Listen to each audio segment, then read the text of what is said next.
इच्छा शक्ति इतना सुदृढ़ होता है कि जहां जो चीज नहीं होने वाला है वो भी हो जाता है। तो हमने स्कूल में 251 पौधे लगाए हैं और उसके देख रेख में गांव वाले भी हैं और स्कूल के बच्चे भी हैं। हम किसानों को 2 साल का 16,100 करोड़ हमने उनको 2 साल का बोनस भी दिया और 3100 रुपया प्रति कुंटल धान 20 कुंटल खरीदने का पैसा भी उनको दिया। तो हम दे ही रहे हैं।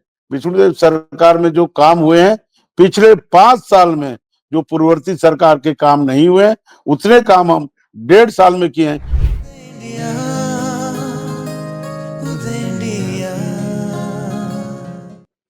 नमस्कार, उदय इंडिया डिजिटल में स्वागत है आपका। मैं हूं अंशुमान आनंद। प्रधानमंत्री ने नारा दिया, एक पेड़ मां के नाम, और इस बीच हो गया ऑपरेशन सिंदूर। तो हमारे पूरे देश में सिंदूर को लेकर एक जिज्ञासा पैदा हुई कि सिंदूर का पौधा कैसा होता है, सिंदूर कहाँ उपजता है। तो प्रधानमंत्री ने अपने प्रधानमंत्री निवास में सांकेतिक रूप से एक सिंदूर का पौधा लगाकर देश को दिखाया कि देखिए, सिंदूर इस पौधे से बनता है। और प्रधानमंत्री जी के इस सिंदूर पौधारोपण से प्रेरणा लेकर हमारे रायपुर से पुरंदर मिश्रा जी मौजूद हैं, जिन्होंने प्रधानमंत्री के सिंदूर पौधारोपण से प्रेरणा लेकर छत्तीसगढ़ में कई बहुत बड़े क्षेत्र में सिंदूर के पौधे लगाए हैं। तो महोदय, पहले तो आपको बहुत बहुत बधाई कि आपने इतना प्रधानमंत्री के काम को इतना आगे बढ़ाया। जी, बहुत धन्यवाद आपको। और दूसरा है कि आप किस किस क्षेत्र में आपने पौधे लगाए हैं, कितनी संख्या में पौधे लगाए हैं, आपने दर्शकों को बताएं। देखिए, मेरा जो जन्म गांव है, मातृभूमि, जी महासमुंद जिला के बसना तहसील में दुर्गापाली गांव है। वहां हाई स्कूल मैदान में 2.25 एकड़ जमीन खरीद करके स्कूल को दान दिए और 2.25 एकड़ में पूरे में सिंदूर का पौधारोपण किया गया है।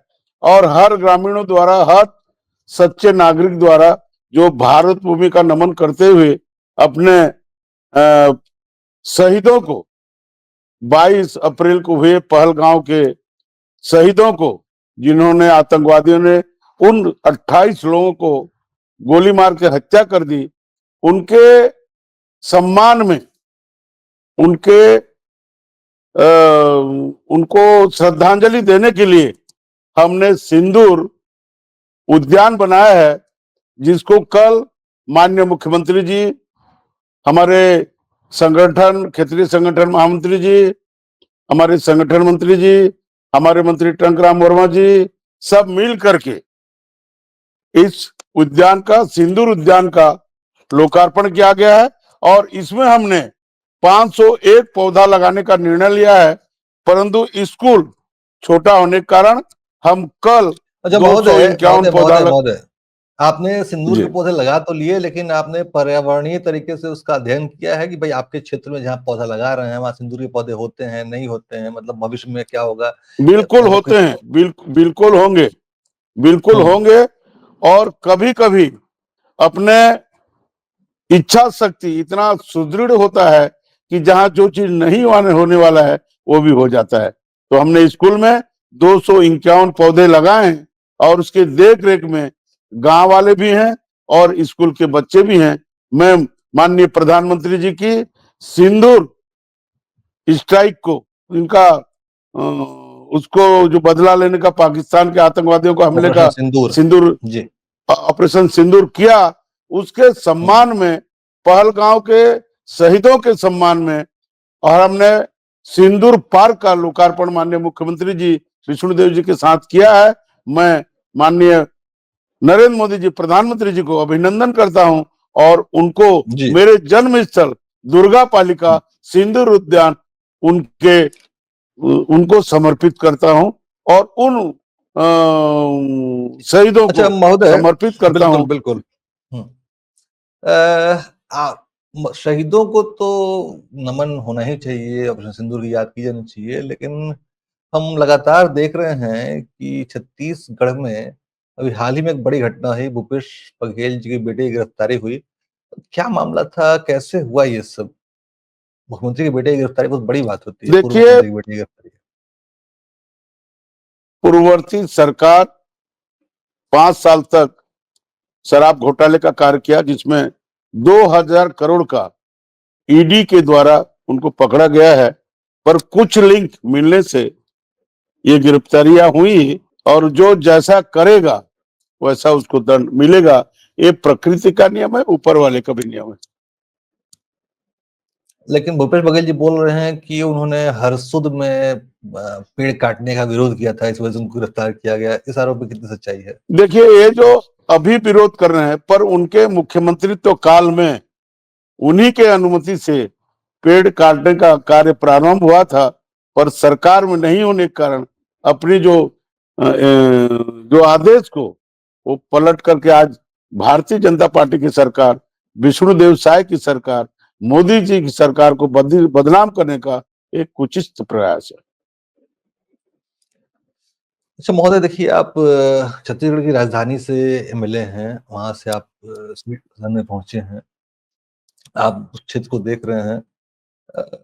अभी तक जो उल्लेखनीय तरीके से छत्तीसगढ़ की सरकार का काम सतह पर दिखना चाहिए था, क्या आपको लगता है कि सीएम साहब को 10 में कितने नंबर देंगे आप?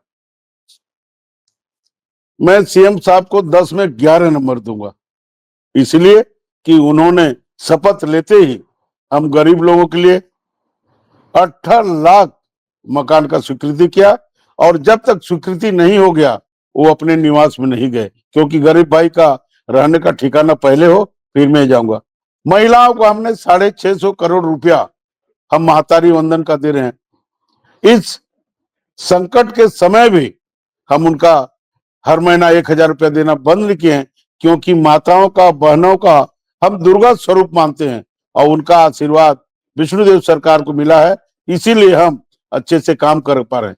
मैं आपको बताना चाहता हूं अंशुमान जी, हम किसानों को 2 साल का 1600 करोड़ हमने उनको 2 साल का बोनस भी दिया, और 3100 रुपया प्रति कुंटल धान, 20 कुंटल खरीदने का पैसा भी उनको दिया। तो हम दे ही रहे हैं।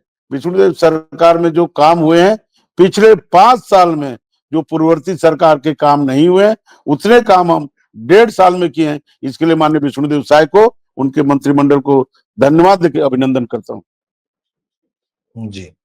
अच्छा, अब 2 शब्द देखिए, जो संसद के बाहर धरना प्रदर्शन चल रहा है विपक्ष का, लगातार संसद बाधित हो रही है, संसदीय कार्य नहीं हो पा रहा है, संसद के सामने की सड़कें हैं, विपक्ष का अखाड़ा बन गई है। 2 शब्द उस पर क्या कहना चाहेंगे आप?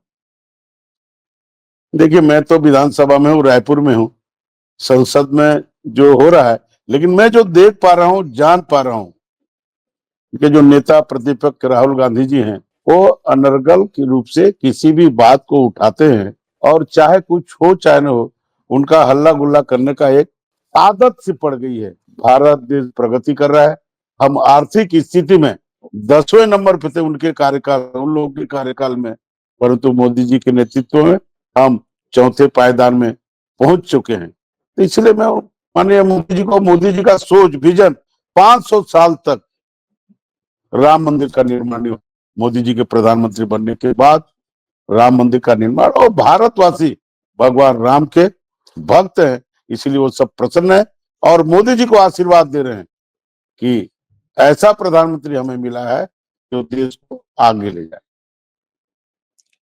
तो आपको 501 सिंदूर के पौधे लाने के देश की तरफ से बहुत बहुत बधाई। मैं उम्मीद करता हूँ कि आप देखिए अंशुमान जी, देखिए जी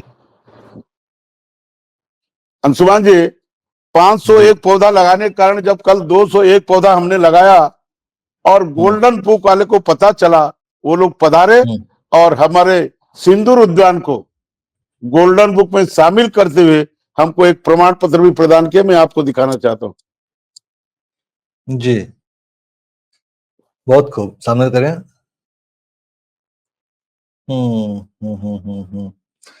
एक गोल्डन बुक का हमको तो ये ऐसी सफलताएं इतनी जल्दी देखिए आपको प्राप्त हुई। आपने कल ही किया और आज आपको एक गोल्डन बुक में आपका नाम भी शामिल हो गया, वर्ल्ड रिकॉर्ड में सिंदूर के पौधे एक साथ लगाए जाने का। और इसके लिए बधाई का श्रेय, इसके लिए बधाई का श्रेय मैं माननीय प्रधानमंत्री जी को दूंगा कि उनके आह्वान से सिंदूर ऑपरेशन हुआ, दुश्मन डरे, दुश्मन भागे, पाकिस्तान जो बदमाशी करते थे वो हमारे जी। नतमस्तक हुए।